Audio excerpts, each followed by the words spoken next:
Sveiki atvykę į Vilniaus universiteto verslo mokyklos tinklalaidę Alter Ego. Aš esu jos vedėja Sandra Gabrielė Vileito. Porcelianas, šokiai, sportas, fizikos mokytojas amplua ir galiausiai geriausias verslo mokyklos Lietuvoje direktorės kėdė.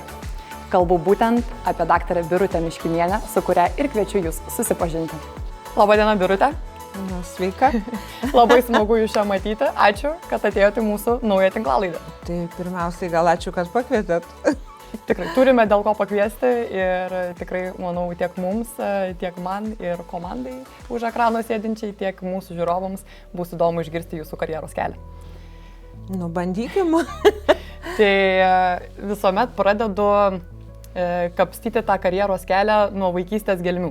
Tai Birute, koks vaikas buvot vaikystėje? Aš manau, kad aš buvau su labai ryškiai dviem tokiom išreikštom savybėm. Tai pirma savybė buvo tas lyderiavimas, lyderystė. Aišku, aš tada nesupratau, ką tai reiškia, bet dabar, kai aš žiūriu retrospektyviai atgal, tai pradėkim nuo to, kad gal čia dabar labai pasirodys, kad aš giriuosi, bet aš buvau kiemo karalienė. Visi žinojo, kad aš esu kiemo karalienė. Dabar ką reiškia ta kiemo karalienė? Tai reiškia, kad ta kiemo karalienė, jinai turėjo sprendimo teisę, pavyzdžiui, tave priimti arba nepriimti, žaisti kvadratą. Ane? Tai va. Turėjau tokią teisę. Turėjau tokią teisę visišką, reiškia. Tada turėjau irgi tokią teisę, reiškia, kas su kuo draugauja, kas prieš ką nedraugauja. tai ta lyderystė tokia iš tikrųjų buvo, bet jinai labai tokia natūrali, aš galvoju, kad jinai nebuvo kažkokia suvaidinta, bet vaikystėje tu ir negali suvaidinti tų dalykų, jie tiesiog natūraliai atsitinka. O kitas dalykas, iš savo tėvų turėjau tą tokią, dabar gal sakyčiau, jau tokią blogą savybę, bet tas perfekcionizmas. Tai va tas perfekcionizmas reiškia, tu turi viską padaryti gerai, tu turi būti pirma visur. Geriausia, visokiausia ir tiesą sakant, neseniai tvarkant namus radau savo medalį. Aš sportavau ir labai anksti pradėjau sportuoti. Reiškia, lengvai atletiką sportavau, bėgimą, šuoliai, visos kitos rungtis ir radau savo medalį 76 metų Lietuvos pionieriškų žaidynių nugalėtoją. Bet tai čia apie mane vaikystėje. Jūs buvot veiklus vaikas, ne, ir sporte, arba galbūt ir tam pačiam kieme, bet iš esmės visą laiką tikriausiai sukotės ir tarp žmonių, tarp draugų, ne, tai visuomet buvot apsupta kažkokios bendruomenės žmonių. Iš tikrųjų tai taip ir kažkaip tai tie žmonės gal visą gyvenimą mane ir lydėjo. Nežiūrinti tai, kad ten kieme tai būdavo ir maišto, žinai.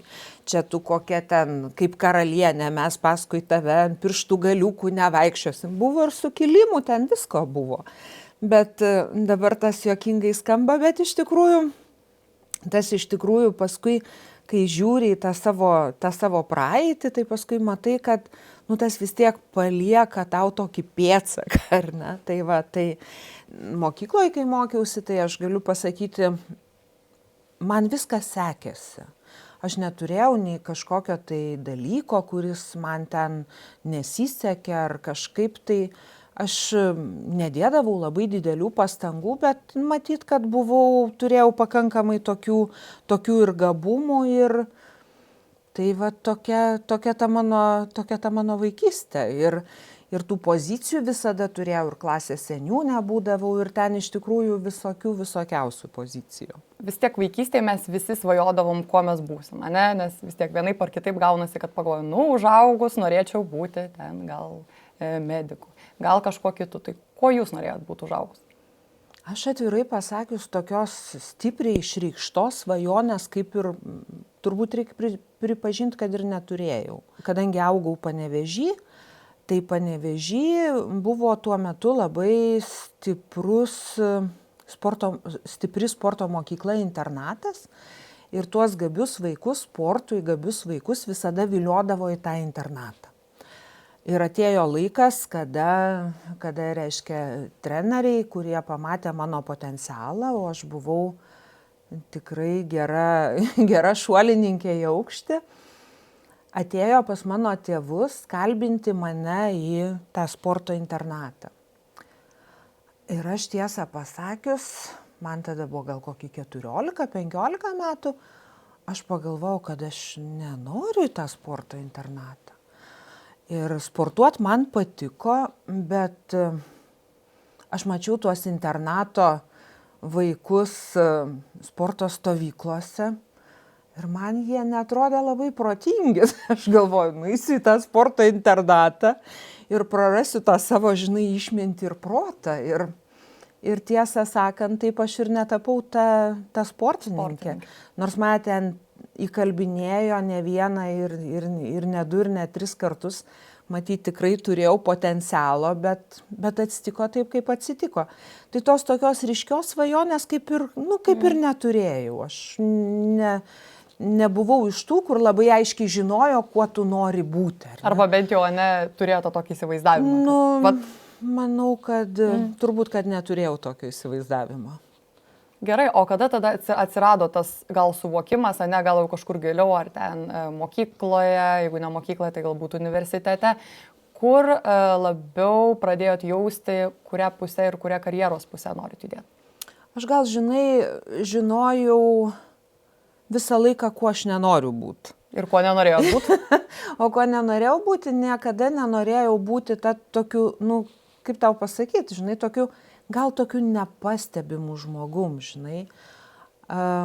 Gal va čia ir buvo tos mano savybės, kad aš visada turėjau tą savo nuomonę, aš turėjau savo stuburą, aš nebijojau savęs parodyti, aš nebijojau kitaip apsirengti, turėti ryškiai išreikštą nuomonę, nes man tiesą sakant, niekada nebuvo labai svarbu, ką žmonės apie mane galvoja.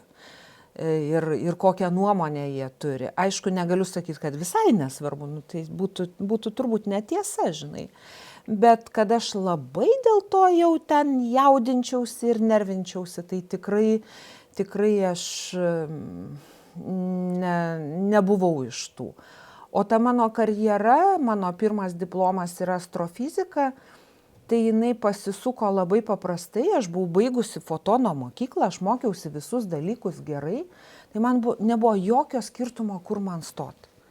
Nes kadangi aš neturėjau tokios labai ryškios krypties, tai aš galvoju, visai įdomu man, sakykime, fizika, astronomija, ir aš su savo draugais mes atvažiavom, įstojom, kas kur ir tas buvo fun. Rimtai tikrai nežiūrėjau į tą pasirinkimą.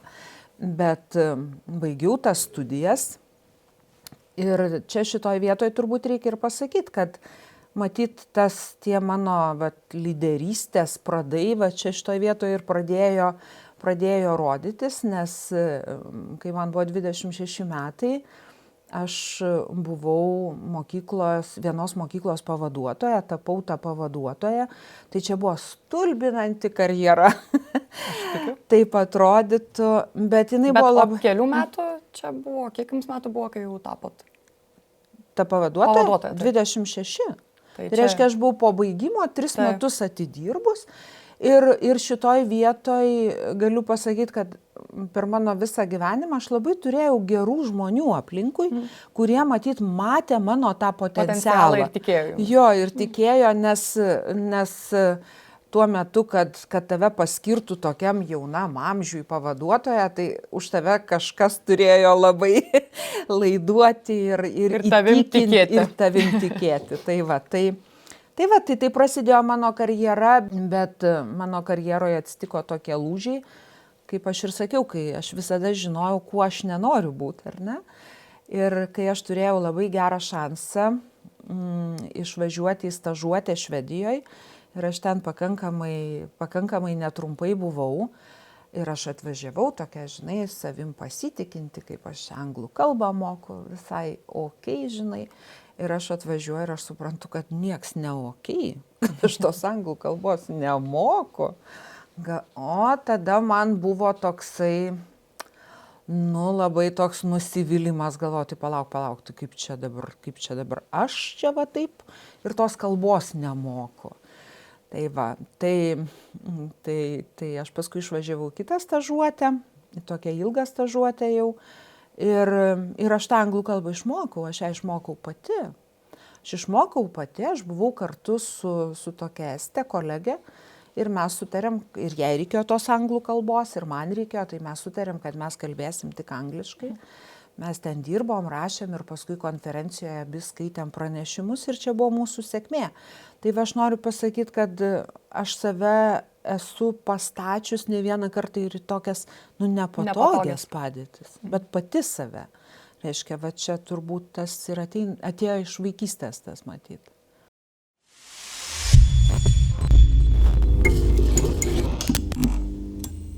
Minėjot, kad baigėt fiziką ir fizikos mokytoja, man rodos, irgi buvot. Taip.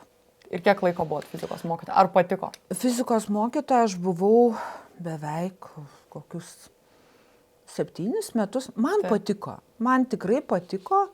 Man patiko dirbti su jaunais žmonėm. Ir gal čia irgi ta mano tokia karma, kad man tikrai patinka jauni žmonės ir patinka man su jais dirbti, man patinka matyti, kaip jie tobulėja, kaip jie auga, kaip iš jų kažkas išeina, pavyksta, ko jie tampa. Ir aš esu turėjusi vienintelę auklėjamą klasę, kurios niekas nenorėjo. Taip jau atsitinka, būna tokių klasių nepaslaptis. Tai su tais savo auklėtiniais aš iki šiandien palaikau ryšį. Bet tuo metu jie buvo sudėtingi auklėtiniai. Jie nebuvo paprasti. Nebuvo lengva ir jums kaip tada pirma čia patirtis buvo, ne kaip auklėtojos. Absoliučiai ir tokia, bet aš kadangi buvau toj pozicijoje, tai reikėjo kažkaip administraciškai spręsti šitą reikalą. Tai va, tai man tikrai patiko tie iššūkiai ir tikrai labai smagu buvo. Tai realiai, kaip dabar ir kalbam, labai ryškėja tas, kaip ir sakėte, nuo vaikystės, kur visuomet būdavo tarp žmonių, visuomet, ar nuo kiemo karalienės, ar kažko, to žmogaus, kurio visi kaip ir klausosi, lyderio, ir toliau viskas taip ir toliau, fizikos mokytoja, tada auklėtoja, tada turit auklėtinius, su kuriais vis tik atranda tą bendrą ryšį ir dabar tai ir sutarėt. Tada yra mokyklos pavaduotojo statusas, tai žodžiu visur aplinkui žmonės ir tie žmonės tikriausiai irgi jumis ir tikėjo ir ėjo paskui jūs. Tai kaip priėjot prie dabartinio taško? Dabar esate Vilniaus universiteto verslo mokyklos direktorė, turite ir kitų veiklų, mėgstate ir įvairias bendruomenės, ir šokate. Tai kaip atėjote iki to dabartinio taško? Gal pradėkime nuo tos verslo mokyklos. Aš prieš tai 10 metų vadovavau tokiam ES vienos iš programų fondui. Šitą fondą sukūriau. Iš tikrųjų, tai aš mėgstu sukurti dalykus, juos paleisti ir labai pasidžiaugti, kad ten viskas gyvena ir toliau vystosi. Bet jeigu man atsibosta, jeigu man pasidaro nebeįdomu, tai aš tiesiog keičiu kryptį. Ir šito aš niekada irgi nebijojau. Aš esu pakeitus visai nemažai reiškia tų darbo vietų ir pozicijų,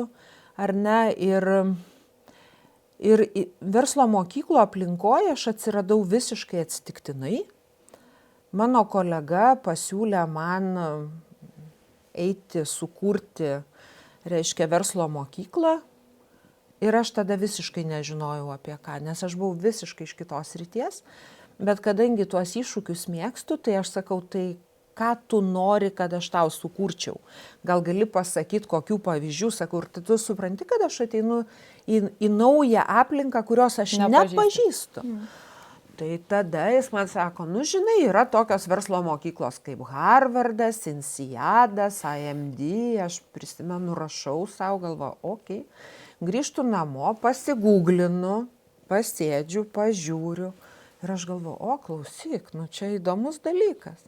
Tai va taip aš ir atsiradau. Aš taip ir atsiradau ir verslo mokyklos man tikrai labai patinka.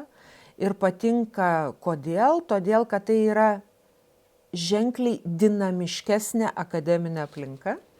Jinai dinamiška, jinai praktinė, tu greičiau pamatai rezultatą, tu matai savo sprendimo įtaką ir tiesą sakant, aš dar vis po šiai dieną esu įsimylėjus tą verslo mokyklų aplinką.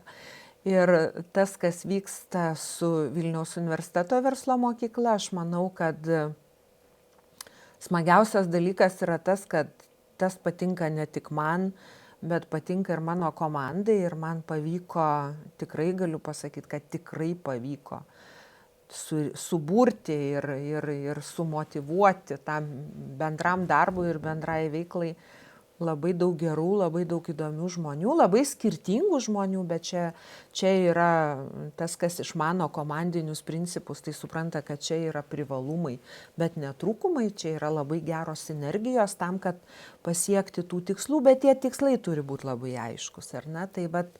Tai ta veikla, kuri yra labai įdomi, jinai yra pilna iššūkių, jinai nėra pastovi, aš nemėgstu pastovių veiklų, man neįdomu, man visada įdomu iššūkiai ir dinamika, va būtent. Tai manau, kad puikiai žinai. Tikrai taip, kadangi prabilome apie komandą. Ar iš pat pradžių pasisekė komandą suburti, ar tai truko laiko? Truputį užtruko, sakyčiau, bet aš manau, kad tokių, žinai, kai būna tokie labai skaudus nusivylimai, kad tu labai daug vilčių dedi į žmogų ir tu galvoji, nes mes visi darom tą pačią klaidą, mes sprendžiam pagal save.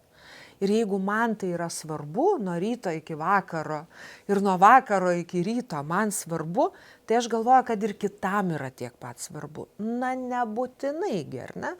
Tai va, būdamas toj vadovo pozicijoje ar tuo lyderiu, tu turi pats suvokti tą transformaciją. Ir tą transformaciją ir savo visų pirma, tu turi transformuotis, tu negali dirbti tais pačiais senais metodais, ar ne? Ir jeigu pati lyderystė transformuojasi, jeigu anksčiau, sakykime, buvo labai aiškiai viskas ir yra tos vadybos ar lyderystės mados, kaip koks management by objectives, ar ne? Ten turi tikslą ir ten griūk negyvas, tu to tikslo turi pasiekti. Tai dabar ta lyderystė transformavosi, dabar ta lyderystė yra apie žmonės. Apie tai, kaip gyvena tavo žmonės, kodėl jie su tavim kartu dirba, kodėl jie su tavim nedirba, kodėl, reiškia, jie šiandien labiau linksmi, o ten vakar buvo liūdnoki, ar ne? Tai visiškai kiti metodai, visiškai kitas santykis lyderystės. Ir tas, kas veikia prieš mano pačios karjeroj, tas, kas veikia anksčiau prieš 10 ar daugiau metų, tas šiandieninėje aplinkoje nebeveikia, todėl kad keičiasi aplinka, keičiasi vertybės, keičiasi žmonės galų gale, keičiasi komandos. Tai taip atrodo, aš visada galvojau, kad gera lyderystė yra ta, kurios nesimato ir nesijaučia. Ir tau atrodo, kad niekas nevyksta. Ir man yra smagiausia, kai aš grįžtu po atostogų ir viskas vyksta. Ir aš galvoju, tai žiūrėk, man čia visai nereikia. Bet tikriausiai išsiugdėte, ne, komandą iki to taško, arba komanda turėjo gerą pavyzdį, ne arba, bet aš čia galiu patvirtinti. Tai čia, žinai, Sandra, čia ir yra apie tą, ką aš ir sakau, žinai, tą nematomą lyderystę iš tikrųjų, nematoma. Jinai atrodo, kad nieks nevyksta, o iš tikrųjų labai daug dalykų vyksta. Bet o kokia didžiausia vidinė transformacija jums kaip vadovė yra įvykusi, kur jūs pati įsivertinat, kad, va čia tai pasikeičiau, 10 metų prieš ir dabar ir jaučiu, kad čia labai man lengvas klausimas. Labai lengvas klausimas. Aš labai ilgai dirbau su savo perfekcionizmu. Sakykime, kai dirbau toje europinėje aplinkoje ir ten mes turėjom labai tokias labai aiškias gairias ir labai aiškius deadline'us, ar ne? Tai turėjom tą tokį, dabar tas pajuokavimas gal jau labai ir šiurpiai skamba, žinai. Line is dead. Reiškia, jeigu yra deadline'as, tai tu vienintelė priežastis nepadaryti darbo, kad tu numiriai. Nes tiesiog jis turi būti padarytas. Deadline'as yra deadline'as, ar ne? Tai man čia reikėjo irgi per save labai peržengti. Nes mane labai erzino ilgą laiką, labai nervino, nu kaip gali taip atsitikti, kad kažkas nepasidarė, kažkas neįvyko. O dabar aš suprantu, kad, na, jeigu ir nepasidarė ir neįvyko kažkas, tai čia ne pasaulio pabaiga. Vadinasi, tam yra kažkokios kitos priežastis. Reiškia, į situaciją reikia pažiūrėti kitaip, žinai. Ir kita pamoka, tai kad negali visų žmonių matuoti pagal save, iš tikrųjų. Ypatingai kai tu dirbi su jaunais žmonėm ir tavo komandoje daug jaunų žmonių, tai nebūtinai jų ta branda yra tokia pati kaip tavo. Natūralu, kad jinai yra kitokia. Ar ne, tie žmonės turi mažiau patirties, bet jie turi krūvą reikalų. Šiandien jauni žmonės turi krūvas reikalų, jie kartais yra su savim susipykę, žinai, dar visokių dalykų ten atsitinka. Tai tu tiesiog turi suprasti aplinką ir turi suprasti, kad tavo komanda, jinai yra ne vienas prie vieno, kaip tu esi. Tai čia yra iššūkiai. Čia vadovams yra iššūkiai ir tu turi mokytis. Ir kitas dalykas, nuolatinis mokymasis. Nuolatinis mokymasis iš aplinkos, iš kitų žmonių. Bet jeigu reikėtų tą tokį gal kertinį tašką įvardinti arba lūžio tašką, kur pakeitė tą tokį savo mąstymą. Gal buvo kažkokia situacija, gal buvo kažkoks procesas, kur supratot, kad gal reikia tą perfekcionizmą kažkur paleisti, kad reikia įsivertinti, kad ne visi žmonės mąsto taip, kaip jūs mąstot. Ar buvo kažkas tokio? Buvo, žinok, buvo ir aš visada kažkaip prisimenu, kaip pamoką savo. Turėjom tokią situaciją, labai vėlavom su viena Briuselio ataskaita ir ten ta situacija tokia labai įtempta buvo ir tiesiog mano vienai kolegijai, kaip čia dabar tai pasakyti, jai tas visas darbas užėmė ženkliai daugiau laiko, negu tikėjomės, ar ne? Ir dėl labai paprastų dalykų, dėl to, kad jinai nemokėjo tuo metu dirbti su ta programa. Nemokėjo dirbti su ta programa, niekam nesakė ir bandė pati ir aš galvoju, ką jinai ten veikia ištisai. Po darbo dirba, žinai, ir laiku tos ataskaitos negalim priduoti. Ir tada mes kažkaip labai aštriai pasikalbėjom ir mūsų pokalbis baigėsi tuom, kad jinai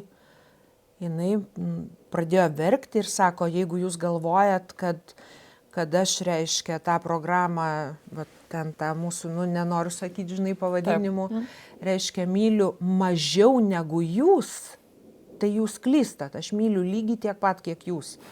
Ir man čia buvo toks šokas. Ir ta mano kolegė tuo metu, jinai buvo ženkliai vyresnė už mane ir aš galvoju, siaubas, reiškia, čia... Tai kaip dabar aš čia taip su tai žmonėm, kas čia dabar vyksta, supranti? Ir su tuo aš kažkaip labai ilgai gyvenau ir aš galvoju, tai problema ne jinai yra, reiškia, aš esu problema.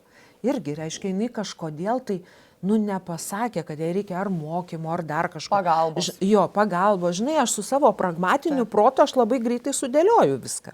Bet čia vėlgi, supranti, tu sprendi pagal save. Tai tu negali spręsti pagal save. Tau reikia pažinti žmogų, su kuriuo tu dirbi. Tai aš gavau tokią pamoką. Ir man tada atėjo tas suvokimas, kad, žinok, management by objectives, nebūtinai čia yra gerai, ne? Jo. O kai dabar, pavyzdžiui, renkatės žmogų į komandą, ne, jau vis tiek turite ir patirties, tai koks svarbiausias bruožas yra? Kas labiausiai užkabina ar kur tuo žmogum patikit, kaip minėjot? Svarbiausias bruožas, žinai, aš turiu labai tą transformuotą principą. Žinai, nuo tų line is dead ir tų deadline'ų, žinai, kur susivokiu ir supratau, kad čia nėra pats svarbiausias dalykas, tai labai ilgą laiką taikau tą tokį principą, kurį tikrai aš manau komanda mūsų žino, tai darbe turi būti smagu. Ir jeigu darbe nebesmagu, tai reikia savęs ir kitų liūdinti į kitą vietą. Nes tai yra užkrečiama ir man labai nesmagu matyti tuos tokius nelaimingus žmonės, nes vis tiek mano žinai, tas sakykime, tas ar perfekcionizmas, ar pragmatiškumas visada kelia man klausimą, tai kodėl tu vis tiek esi čia, jeigu tau blogai, ar ne? Ir kas, atėjai, pamatei, netinka tau. Ir nieko tragiško. Čiagi nebe tie laikai, kai reikia vienam darbe dirbti iki gyvenimo pabaigos, ar ne? Tai aš galvoju, kad tas smagumas, jisai pats svarbiausias dalykas. Darbe tau turi būti smagu. Jeigu tu iš darbo negali pasidaryti to smagumo, to tokio, tai reiškia, tau netinka jisai. Tai pagalvok tada apie kažkokią tai kitą poziciją. Tai man norėtųsi aplinkui matyti tuos tokius laimingus ir patenkintus žmonės. Aišku, yra visokių dienų. Aš negaliu sakyti, kad man čia kiekviena diena, tik tai, žinai, saulė šviečia ir viskas yra ok.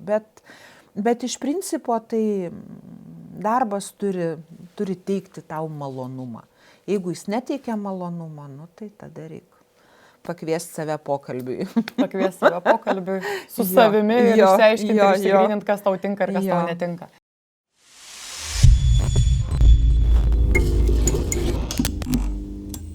Ir dabar keliaujant jau nuo tos darbinės aplinkos prie gyvenimo, prie to, koks žmogus esat namuose, ką veikiat, kokių hobių turit, jau kažkiek buvau paminėjusi ir apie šokius, tai ką mėgstat veikti nedarbo metu?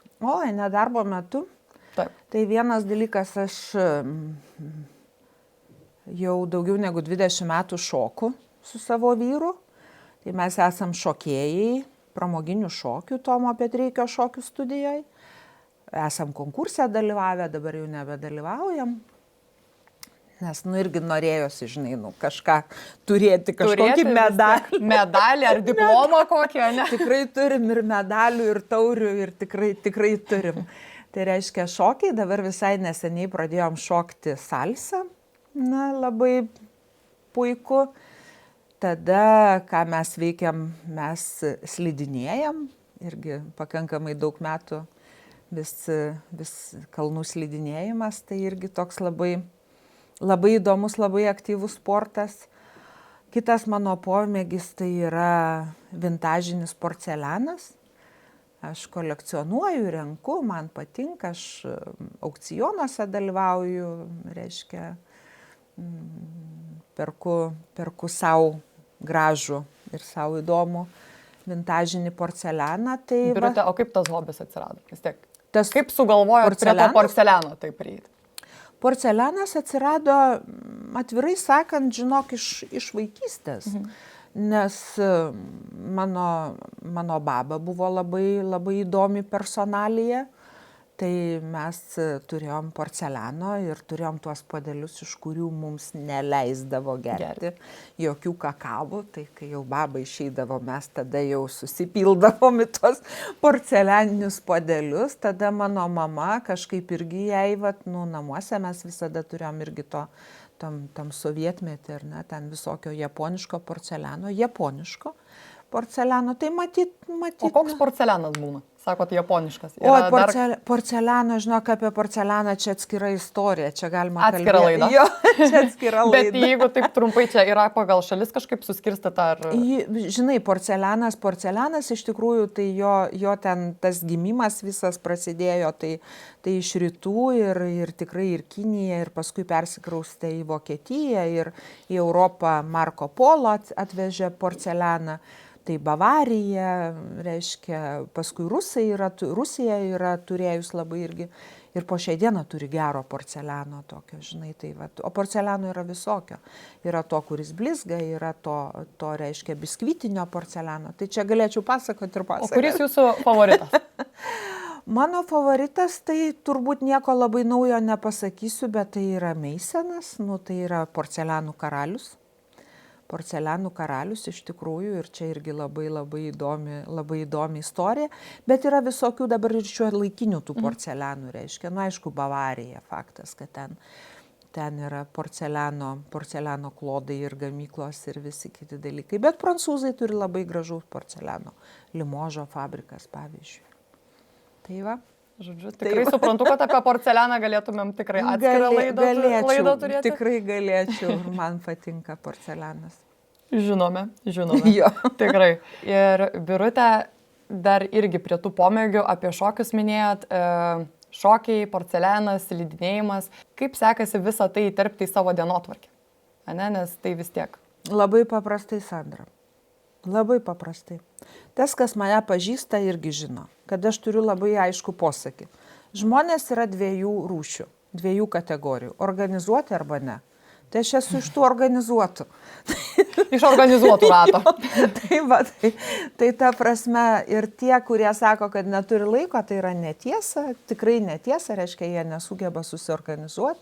Dar galiu pasakyti, kad aš esu dar ir vienos viešosios įstaigos teigėja, kur mes veiklą sukam, tada visai neseniai prisijungiau prie mentorystės tokios programos. Tai, žinok, čia yra tik susiorganizavimo reikalas.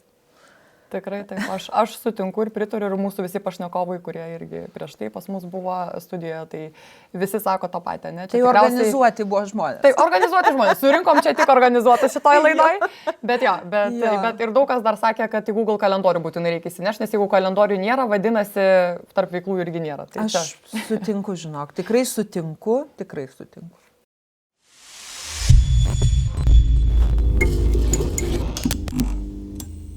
Firminis klausimas laidoje, kurį aš užduodu kiekvienam pašnekovui, yra būtent apie tą alter ego. Tai jeigu pagalvotumėte apie savo tą visą karjeros kelią, koksai gyvūnas labiausiai, kurio gyvūno bruožai labiausiai atspindėtų jūs karjeroje? Žinok, aš galvoju, kad vieno gyvūno tai turbūt man sunku būtų išsirinkti, nes, kaip sakiau, žinai, transformacija įvyko, ar ne, tokia... Nenuostabu, nes kelias netoks jau ir trumpas. Tai aš galvoju, kad yra du gyvūnai. Tai pirmas gyvūnas, tas, kas prisimena Mauglio multiką. Ten yra tokia veikėja juodoji pantera Bagyra.